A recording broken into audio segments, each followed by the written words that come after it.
할렐루야. 오늘 본문 말씀을 가지고 심판하는 메시아라는 제목으로 대림절 제2주째 말씀을 전하려고 합니다. 오늘 함께 읽은 본문은 심판도 하시고 보호도 하시는 하나님을 전해줍니다. 하나님은 내가 이제 일어나며 내가 이제 나를 높이며 내가 이제 지극히 높아지리니 라고 말씀하십니다. 이를 실현하는 구체적인 방법에 대해 오늘 본문은 말씀하고 있습니다. 첫 번째, 하나님은 자신과 멀리 있는 이들을 심판하십니다.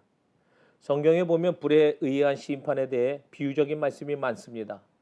하나님께서 소돔과 고모라를 멸망시킬 때의 모습을 누가복음은 이렇게 말합니다. 누가복음 17장 29절.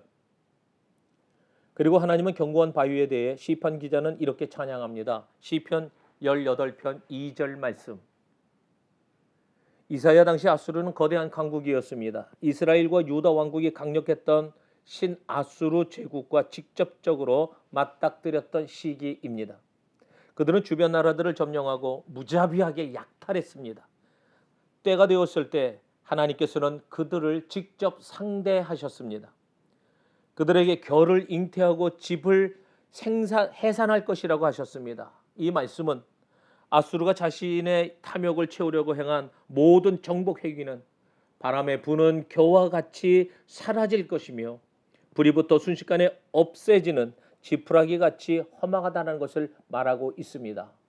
심판하시는 하나님. 두 번째는 권능을 보이시는 하나님의 심판에 사람들의 반응을 봅니다.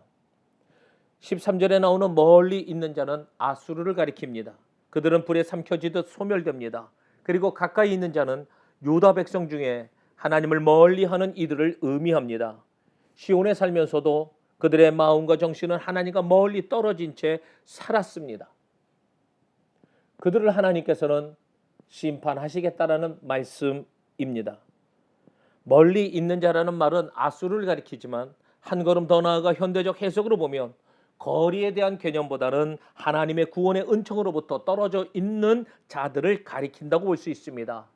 또한 가까이 있는 자는 원래는 하나님의 구속의 은총을 받은 유대의 백성들을 지칭하는 겁니다. 하나님의 구원의 자리에 가까이 있는 자들로 말씀 안에 거하며 살아가는 모든 자들을 가리킵니다. 하지만 여기서 말씀하고 있는 것은 그래야 할 그들이 하나님을 떠난 자들 모두 그때나 지금이나 하나님의 심판에 초조하고 두려워할 것이라는 것을 말씀하고 있습니다. 하나님은 아수르뿐만 아니라 그들과 덩달아 춤추었던 문민족과 나라들도 함께 심판하십니다. 그들을 불에 탄 석회 같게 잘라서 불에 사르는 가시나무 같게 하시겠다라는 말씀입니다. 12절입니다. 하나님의 백성뿐만 아니라 이방 민족들도 하나님 앞에 잘못을 저지르면 반드시 심판을 받는다라는 선포입니다. 반대로 하나님의 뜻을 깨닫고 그 말씀에 순종하며 하나님의 뜻을 몸소 실천하며 행하는 자들에게는 하나님의 은혜를 맛보게 됩니다. 이것이 하나님께서 그리스도인들이 알기를 바라시는 겁니다. 우리는 잊지 말아야 됩니다. 그리고 마지막으로 세 번째, 하나님께서 심판을 행하실 때에 의인들은 보호를 받으며 하나님의 영광을 보며 높은 곳에 머물게 된다는 겁니다. 14절에서 16절에 그 말씀을 설명하고 있습니다. 첫 번째, 공의롭게 행하는 자입니다. 두 번째, 정직하게 말하는 자입니다. 세 번째, 토색한 재물을 가증히 여기며 뇌물을 받지 않는다라고 말하고 있습니다. 그리고 마지막으로 네 번째, 귀를 막아 피 흘리려는 꾀를 듣지 않고 눈을 감아 악을 보지 않는다라는 겁니다. 눈과 귀, 우리 몸의 지체를 악한 데 사용하지 않는다라는 거지요. 한마디로 믿음의 의인들, 심판의 날에 하나님의 구원을 받고 보호하심을 받는 남는 자들은 자기의 모든 지체를 주를 위한 도구로 사용해야 합니다. 말씀을 마치려고 합니다.